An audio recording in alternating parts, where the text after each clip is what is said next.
డాక్టర్స్కి, లాయర్స్ వీళ్ళకి ఏమిటంటే ప్రొఫెషనల్స్ అంటారు. వీళ్ళకి టైమింగ్ ఉండదు, ఏ టైమే కాదు. ఎనీ టైం ఏదైనా పిల్లవాడు వచ్చి డౌట్ ఉంది అని టీచర్ ఈజ్ ఎ ప్రొఫెషనల్.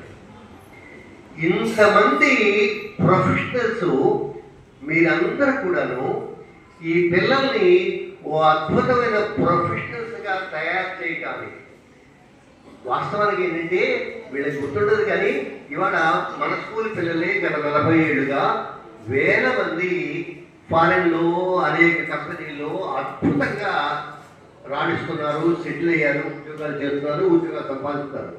కానీ వాళ్ళందరూ 90% మర్చిపోయిన విషయం ఏంటంటే ఎల్కేజీలో వాళ్ళకి పాఠాలు చెప్పిన టీచర్ యొక్క పాత్రే, యూకేజీలో వాళ్ళకి పాఠాలు చెప్పిన టీచర్ యొక్క పాత్ర, 1వ క్లాస్లో వాళ్ళకి పాఠాలు చెప్పిన టీచర్ యొక్క పాత్ర, 2వ క్లాస్లో వాళ్ళకి పాఠాలు చెప్పిన పాత్ర. వాళ్ళంతా అనుకుంటారు బీటెక్లో వచ్చి పాఠాలు చెప్పిన టీచర్స్ అనుకుంటారు. కాదు, వాళ్ళకి ఎలా నడవాలో ఎలా చదవాలో నేర్పిన టీచర్ యొక్క పాత్ర సహజంగా మర్చిపోతాం, వాళ్ళు కూడా మర్చిపోతారు. కానీ టీచర్లుగా మనం గర్వపడేటువంటి సందర్భం, టీచర్కి మాత్రమే ఆ గర్వపడే సందర్భం వస్తుంది. రెండవది, నేను టీచర్స్ గురించి ఎప్పుడు చెప్తూ ఉంటాను. ఏం చెప్తుంటానంటే ప్రపంచంలో ఎవరికైనా కూడాను అసూయ, కొంచెం ఈర్ష్య, జలసి ఉంటుంది.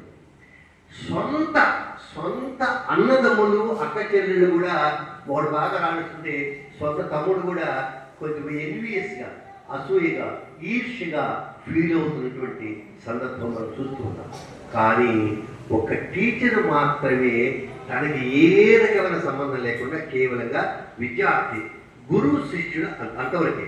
ఎలాంటి బ్లడ్ రిలేషన్ కానీ ఇంకా ఏ రకమైన చుట్టాలకము లేని అయినా టీచరు అందరూ కూడా తనకన్నా వాళ్ళందరికన్నా అద్భుతంగా రాణించాలి, బాగా విజయం సాధించాలి అని మనస్ఫూర్తిగా, త్రికరణ శుద్ధిగా, ఎలాంటి అసూయ, ఈర్ష్య, ద్వేషం లేకుండా అందరూ బాగా రాణించి బాగా జీవితంలో విజయవంతం అవ్వాలి అని స్వచ్ఛందంగా మనస్ఫూర్తిగా కోరుకునేది ఒక్క టీచర్ మాత్రమే, ఇంకెవ్వరు లేదు. కాబట్టి అలాంటి టీచర్స్గా మనం ఉన్నాం. టీచర్స్గా మనం ఉన్నప్పుడు మనం ఏం చేయాలి అంటే కేవలంగా పాఠాలు మాత్రమే కాదు, జీవిత పాఠాలు చెప్పాలి. మనం టెక్స్ట్ పుస్తకాలని పాఠాలు మాత్రమే చెప్తున్నాము, అది మాత్రం కాదు, జీవిత పాఠాలు చెప్పాలి. బర్త్డేని టీచర్స్ డేగా సెలబ్రేట్ చేసుకుంటున్నాము అంటే ఆయన మహాద్భుతమైనటువంటి టీచర్ కాకపోయినా కూడా ఆయన టీచర్కి గమ్మత్తుగా ఉంటుంది.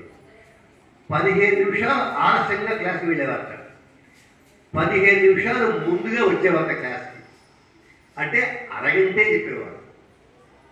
సర్వేపల్లి రాధాకృష్ణను మొత్తం టూర్ ది కెరీర్ 1/2 గంట లేట్గా క్లాస్కి వెళ్ళేవారట, 1/2 గంట ముందుగా వచ్చేసేవారట. అంటే ఆయన చెప్పింది ఓన్లీ 1/2 అవర్ మాత్రమే. ఈ 1/2 అవర్ చెప్పిన పాఠాలు పిల్లల్ని చాలా ప్రభావితం చేశాయి, ఎంతో ప్రభావితం చేశాయి. Doctor Sarvepalli Radhakrishnan not only president teachers, teachers కూడా ప్రైజెస్ కొట్టడానికి వాటికి వీటికి పిల్లలతో పాటు వెళ్ళి వాళ్ళని గైడెన్స్ ఇచ్చి చాలా బాగా ఆర్గనైజ్ చేశారు.